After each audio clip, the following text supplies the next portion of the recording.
Hello everybody and welcome to my shop. Let's see. The GMC's in the long-term stall only because there's a few little things I want to do to it, and also because we are running this one now just to see how it's doing. Alright, now we're about to go do some errands, and let's see how this thing's going to start for us. Alright, we're going to floor it one time.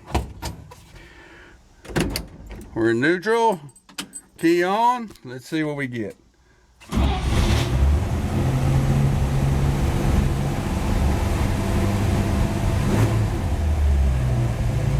How about that automatic choke?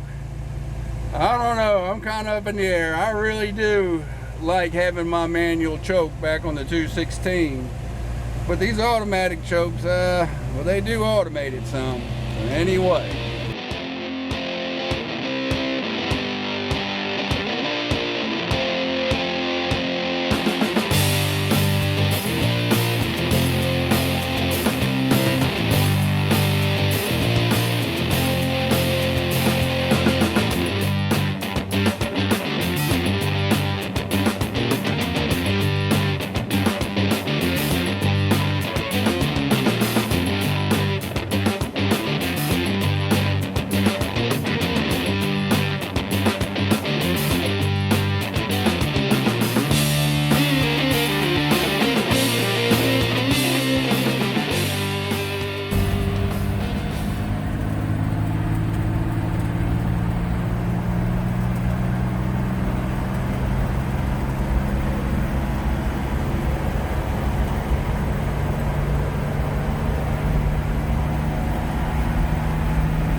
hard to say.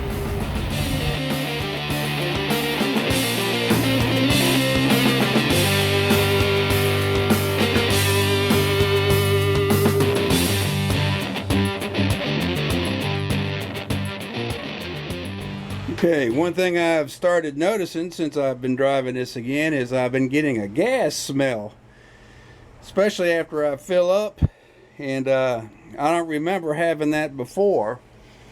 So I'm thinking, well, what could have occurred from about, what, a couple months sitting in the dry. So I went through checking stuff, and the sender here, I discovered all five of these screws were somewhat loose, and I could, doing the smell test around it, I could actually smell gas when I put my nose so far up.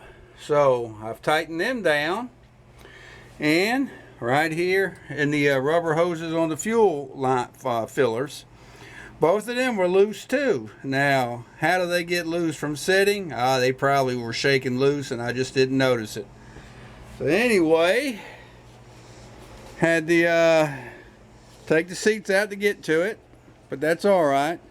Looks like some mice have taken up a little residence, so I'll have to do me a little vacuuming. Don't want that smell in here either.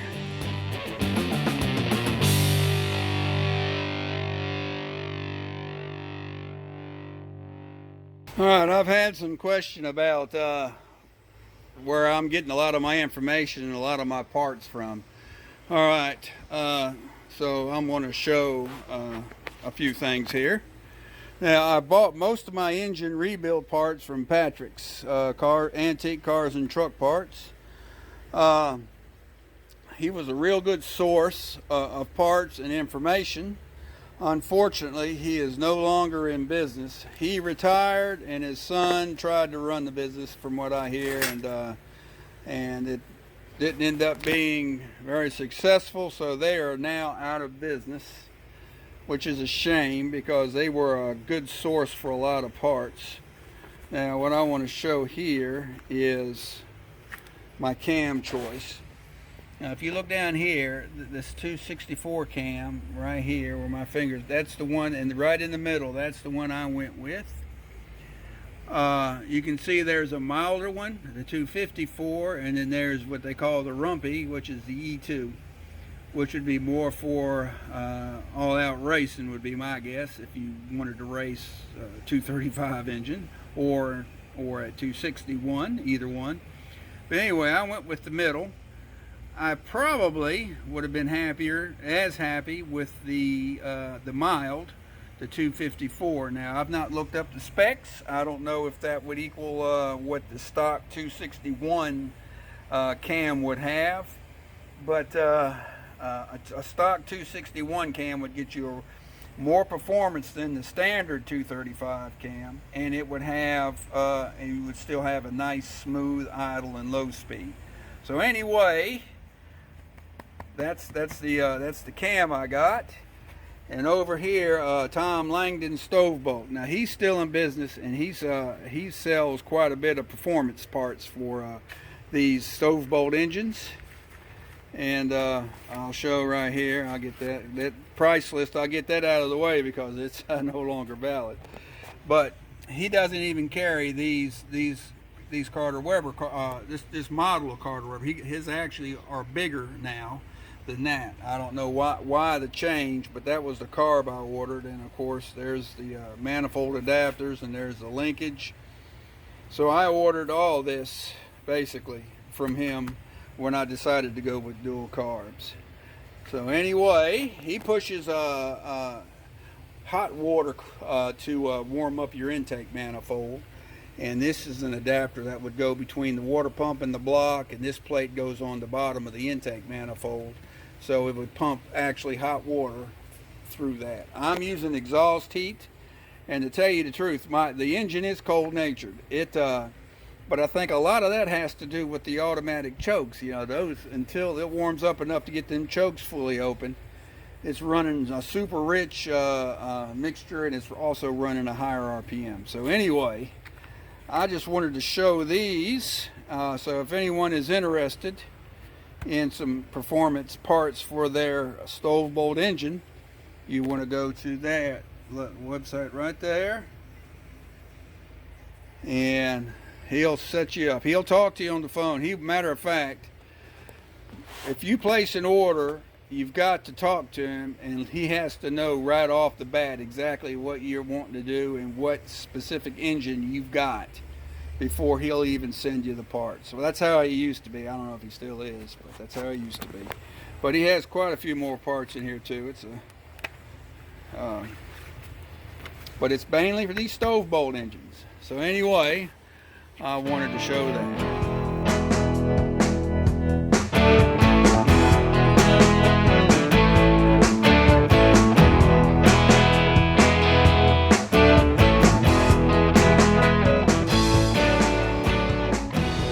All right, a good indicator on how your settings or how your tune is on your engine, and how the overall running condition is to check your plugs. And we're going to take a look at a few of these plugs and see what they look like. It'll tell you if you're running too rich or too lean, or if there's anything leaking. Plugs are real good indicators, and I'm real curious to see how this is going to look. And well, that's looking like it's burning pretty good. Let's see if we can get a close-up of that. Now, let's turn it that way a little bit to make sure the light's getting it. There's no wet or sooty deposit. The white insulator still white, a little burnt there, but you know, with this this new ethanol gas, you know, the plugs, you can't really read a plug. For an ethanol gas mixture, this plug looks really good. So I'm going to take a look at all of them. Hopefully they all look like this. That's a good plug right there. All right, that's number 2, looking good.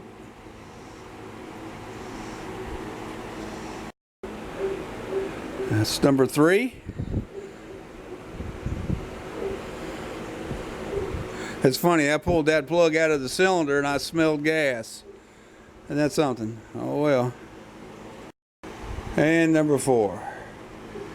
They're all looking really good.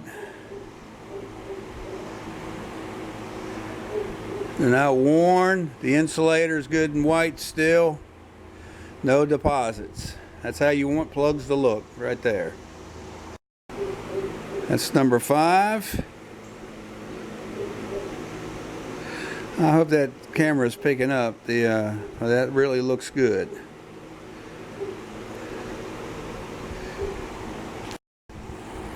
Alright, this is number 6 plug, and he's in really good shape. He looks actually better than number 1. That condition is really good for you know, these ethanol based fuel that I run in this. I can get straight gas. You know, we've got a lot of lakes around here, and you know, you don't want to run ethanol in your boats, so I can run straight unleaded gas.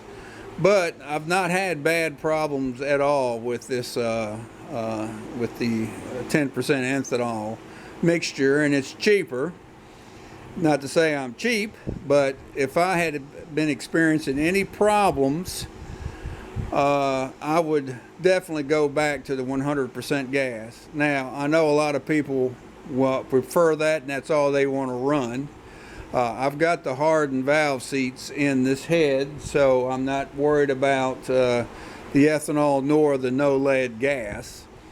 I did do a couple tanks of the straight gas when I was running the 216 to get a base to see if I would get any better fuel economy, and I didn't. Matter of fact, it was about exactly the same. So I've been running that fuel pump, the glass fuel pump. That's what I've got, probably 23,000 miles on it at least, and the Rochester B carb that was on the 216. No problems at all with seals or gaskets going. So I guess long story short, I have got no compelling evidence to tell me to run the more expensive non-ethanol gas. And judging on this plug, I don't see any mechanical reason, because that cylinder is burning real good.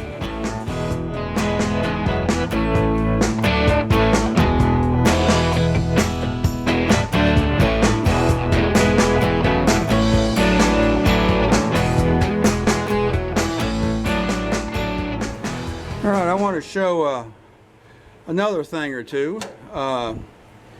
Now, if you notice that that radiator is really topped off higher than one of these would normally run. They normally run an inch or up to 2 inches lower down in level in the radiator, primarily due to the fact that once it expands, it'll puke out. That's where the advantage of one of these overflow tanks comes from. Now, I had a cheap something I put up there that worked fine. I had it at one time mounted on the firewall, but this fancy aftermarket. Now, down in there, I don't know if you can see, there's none in there now. Yep, maybe that you can see there. There's none, but when this thing is running and it gets hot, there'll be maybe an inch to 2 inches of antifreeze that pukes out into this tube, and and it maintains that level all through running. And once I park and everything cools down, there's the radiator will have a suction, I guess, because of the air. You know, when you heat the air that's in the radiator, it expands and it'll displace the coolant. Well, once it cools and all the air escapes out through the tube here, because there is a vent, these are vented about so high up as the vent tube that comes out, so it can get about this full before it'll start overflowing out this overflow pipe right there. But anyway, so it'll peak to cool it into here, and once it cools, it sucks it back in.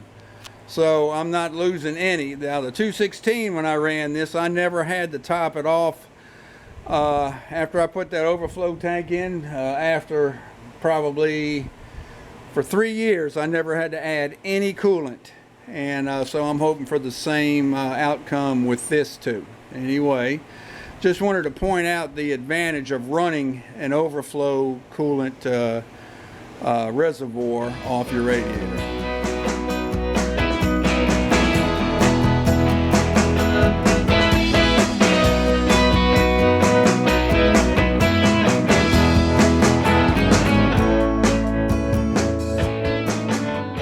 Alright, one of the advantages of having the that glass top fuel pump down there is you can actually see the condition of the fuel and whether it's dirty or anything's in it, and you can see that fuel is very clean. And this screen here at the top, you know, it goes up and that filters it. There's nothing collected on the on that screen either. So that's kind of one of the advantages that I like about having that. I'm kind of a visual kind of person, and you know, these carburetors, they're more touchy than the older ones. It even states in the paperwork to try to keep put as much filtering as possible.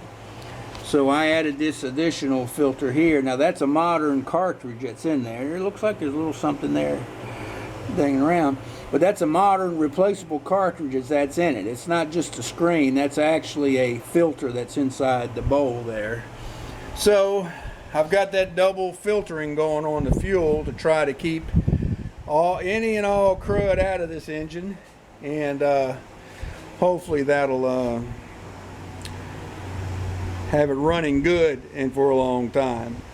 The alternator, that belt squeals on me when I give it RPM when it's idling. It's the type of belt that's got serrations in it to make it run cooler. I don't know. It's not a chrome pulley. It's just, you know, it's standard black pulley. So I don't know if it's the belt. I may try some belt dressing, and that's actually, in the whole big scheme of things, that's very minor. I'm not concerned. All right, and down on this side, you can see one of my heat tubes for the manifold is discoloring right here. We'll see. Hopefully that'll last. If this fails, I may just plug it and do away with that heat. I don't know. We'll see. I mean, the original manufacturer determined way back in the 40s that intake manifold heat was necessary to get the best performance out of these engines, especially when they're cold. Now with dual carburetors, and I don't know if that's so much the case. So I don't know. We'll see. I'm going to leave it as is now. I do recommend heat of some sort, but if that pipe fails, I'm either going to try to find cast iron and go through the expense and problems of adapting that, or I'll plug it. I don't know. We'll see.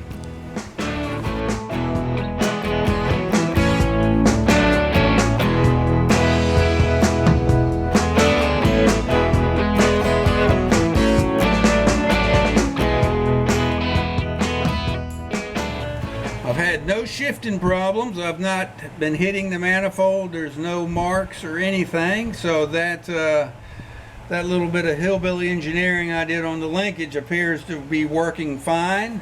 Shifting is really good. I would say it's on par with what it was before I had to modify it.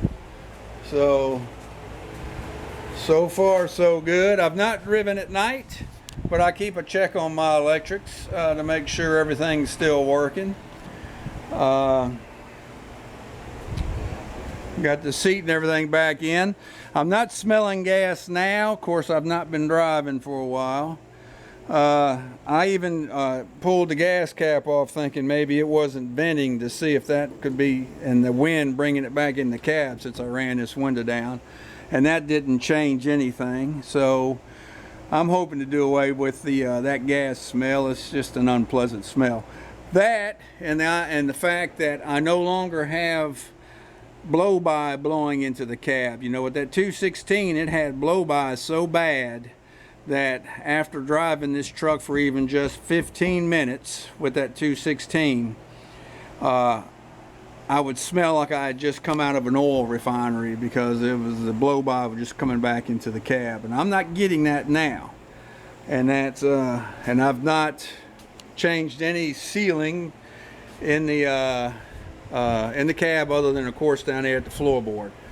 And I got the new plate, but the old plate that I had in there, I had a hillbilly engineered plate on top of it, so I think it was sealed good. And I'm not pouring out any smoke from this valve cover. Now this is a vented cap, oil filler cap here. All right, now the 54 engine, 235 engine stock had 6 slots cut in it for breathing, for venting, and this chrome one does not have them. So for venting purposes, I vent through the cap, and that seems to be doing okay. One of the first signs that your engine may not be venting is that it would be building up so much internal pressure it'd start blowing oil out every seal you got. I really don't have that problem, even though I've got a little weep coming out of my my main seal. I'm thinking that may be due to it drying out from sitting too long. I'm hoping that with usage and oil getting on it and making it swell somewhat, it'll seal better and not leak. Even at the small amount, I am not inclined to pull that transmission and everything else that it'll take, oil pan, everything, to totally seal it. So let's see if time and mileage won't seal it up some. Again, it's so minor a leak, I'm not worried. It's just a few drips on the floor, and I can live with that if I even have to put a piece of cardboard under there. What else? The rear end, no leaks. It's doing good. The bell crank, there's a little bit coming out of it around that nut that seals on the torque tube. I'm going to crawl under there with a pair of large channel locks and see if I can crank it tight a little bit more, see if I can stop that. That's what's becoming evident in my on my cardboard that I got under there. So anyway, and I want to get to changing out, there's 2 more projects. Well, there's 3 projects that I want to get on this before winter hits. Number 1, I want to change that recirc heater over there, that Arvin, to the deluxe that I'm going to start redoing. I need to replace the window regulator, which I've got. I just got to do it. And my daughter and son-in-law got me a new half windshield to replace the passenger side that's got that crack in it. So I want to replace it. I'm telling them on my wish list that I want, I've got a crack in this one that I want that. There's an aftermarket provider that has a sliding glass window, and I know that's going to upset purists because they didn't have sliding glass windows back in '49. But since I have no plans to put any air conditioning in this thing, and I want to cool it more, I want to get that sliding glass window to go in the back air. Supposedly it's a direct bolt-in, and so, but that's, of course, that's not in my to-do list right now. That's a wish list. Also, I like to get me a Fulton visor. But, you know, well, since we're talking that stuff, I wanted to get the body work done and get this thing painted too, and get it, I would eventually want it to look like it did when it first pulled out of the showroom floor. Body work is not my skill, and this was a farm truck, and it's got dents and dings all over it. So anyway, I may attempt to, we'll see. And of course, this has got to keep getting some attention. I don't want him to go bad from sitting too much, so I'm going to run him some too. And wife would rather see the blue one running than the black one, and that's something. She prefers the GMC and I prefer the Chevy. That's the way it works, isn't it? Venus and Mars.